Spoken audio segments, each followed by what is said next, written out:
الحمد لله وكفى وسلام على عباده الذين اصطفى، وبعد. لازلنا بفضل الله جل وعلا في سلسلتنا الطيبة المباركة والتي تحت عنوان الإسلام والذكاء الاصطناعي. كنت قد وقفت في نهاية الحلقة الماضية على قول للإمام الغزالي يعد من باب التعليق أو التفسير أو التوضيح أو الشرح لمعنى قول الله جل وعلا: شهد الله أنه لا إله إلا هو والملائكة وأولو العلم قائما بالقسط. شهد الله أنه لا إله إلا هو والملائكة وأولو العلم قائما بالقسط. ركزوا معي جدا، ماذا قال الإمام؟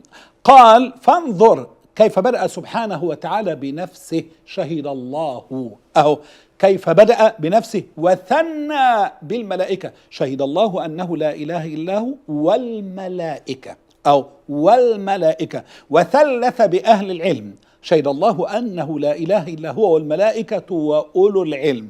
ركزوا معايا، شو بيقوم قايل هنا بقى: وناهيك بهذا شرفا وفضلا وجزاء ونبلا. الله أكبر، شرفا وفضلا وجزاء ونبلا، لا إله إلا الله. والعلماء قالوا بقى: ومما يزيد من عظم تلك المكانة هو قوله جل وعلا: يرفع الله الذين آمنوا منكم والذين أوتوا العلم درجات. يرفع. ركزوا معايا جدا، أهو ليه أنا مش عايز أجري أجري أجري وممكن الدليل يروح.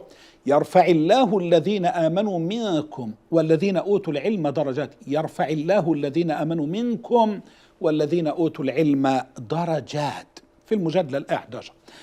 تعالوا بقى بسرعة جدا بقى عشان أدخل بقى في قول هؤلاء في الذكاء الاصطناعي.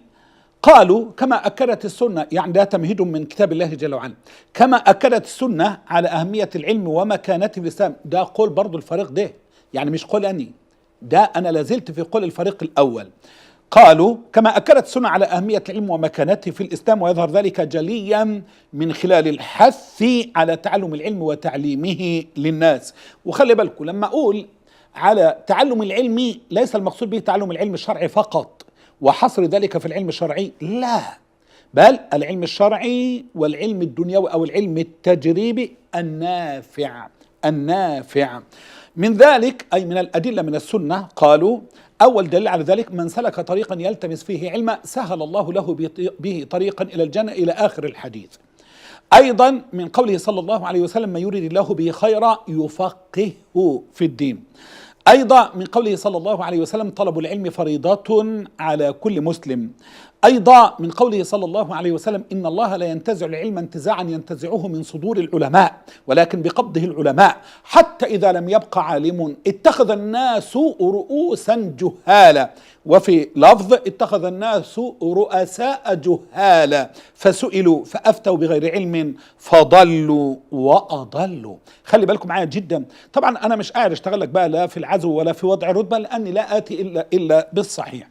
طيب، ومما يدل على فضل العلم هو عدم انقطاع ثواب العلم، يعني صاحب العلم هذا بموته، أو بطريقة أسهل شوية عدم انقطاع ثوابه بموت صاحبه، يعني عدم انقطاع ثواب العلم بموت صاحبه اللي هو العالم، لحديث: إذا مات الإنسان انقطع عمله إلا من ثلاث: سرقة جارية، علم ينتفع به، ولد صالح يدعو له. الحكم الفقهي بقى للذكاء الاصطناعي، شوفوا قالوا ايه بقى بعد ما قدموا الأدلة من كتاب الله جل وعلا وعلقوا عليها، والأدلة من صحيح سنة النبي صلى الله عليه وسلم وعلقوا عليها. قاموا قايلين بقى نيجي بقى نبروز كده ونقول: الحكم الفقهي للذكاء الاصطناعي. بس عايز اقول ده مش بتاعني، ده قول الطائفة الأولى اللي أنا بجيبها، ولي استدراكات على أقوال هذه الطائفة، وحتى بالنسبة للطائفة الثانية لي استدراكات أيضا. بقى نركز مع بعض. قالوا إيه بالحرف الواحد؟ قالوا بالنسبة للحكم الفقهي للذكاء الاصطناعي، قالوا: بعدما بينا أن العلم الذي يدعو إليه الإسلام، بعدما بينا أن العلم الذي يدعو إليه الإسلام لا يقتصر على العلوم الدينية فحسب، بل يشمل كل علم من شأنه أن يكون نافعا للإنسانية من العلوم الكونية أو من العلوم الدنيوية، عملا بعموم قول الله جل وعلا: وقل رب زدني علما، في سورة طه الآية 14. وبمقتضى تلك الآية يمكن القول بأن الذكاء الاصطناعي كعلم من العلوم لا حرج فيه. لغاية كده كلام كويس، لغاية كده كلام كويس. بس أنا بقى هاجي وبروز جمل معينة. قالوا إيه هنا؟ وبمقتضى تلك الآية وقل رب زدني علما. قال وبمقتضى تلك الآية يمكن القول بأن الذكاء الاصطناعي كعلم من العلوم لا حرج فيه. كعلم من العلوم، الذكاء الاصطناعي كعلم من العلوم لا حرج فيه، طالما التقط بقى انفاسي. لا، ده عنده بقى استثناءات وعنده وضع ضوابط بقى.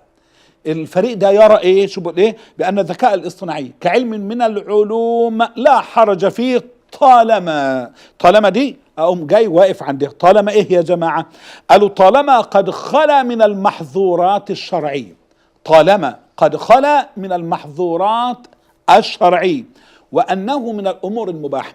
يعني طالما ان علوم الذكاء الاصطناعي او ان علم الذكاء الاصطناعي، علوم على اعتبار وضع البيانات والتكنولوجيا في البرامج الى اخر هذه الامور. المهم انه هذا العلم لا حرج فيه طالما انه قد خلا من المحظورات الشرعيه وانه من الامور المباحه. طالما الذكاء الاصطناعي دي من الامور المباحه وخلا من المحظورات الشرعيه، اذا لا حرج فيه. ليه؟ قال لك لما فيه من المنافع، لما فيه من المنافع للإنسانية. طبعا منافع الإنسانية ده فيه كل شيء. في الطب له منافع وهبقى بينها عظيمة جدا، في الأدوية له منافع عظيمة جدا، لعلم الحساب والمحاسبة عظيمة جدا، بالنسبة لي يعني قراءة واستقراء لما يكون في أمور عظيم جدا. ومش كده وبس يا جماعة، بالنسبة لاتخاذ قرار في أمور حالية عظيم، بالنسبة لاتخاذ قرار حتى في أمور مستقبلية، حتى في إظهار مشاكل مستقبلية ووضع الحلول لها. نعم، هو علم فيه عظمة بالنسبة لهذه الأمور وفيه منافع للإنسانية. وطبقا لما هو مقرر في الشريعة الإسلامية، الأصل في الأشياء الإباحة ما لم يرد نص بالتحريم. يبقى الأصل في الأشياء الإباحة ما لم يرد نص بالتحريم. ولكن إيه؟ ده اللي هنسمعه بقى في الحلقة القادمة إن شاء الله جل وعلا. فإلى أن نلتقي أقول للجميع أسأل الله جل وعلا أن يتقبل منا جميعا، والسلام عليكم ورحمة الله وبركاته.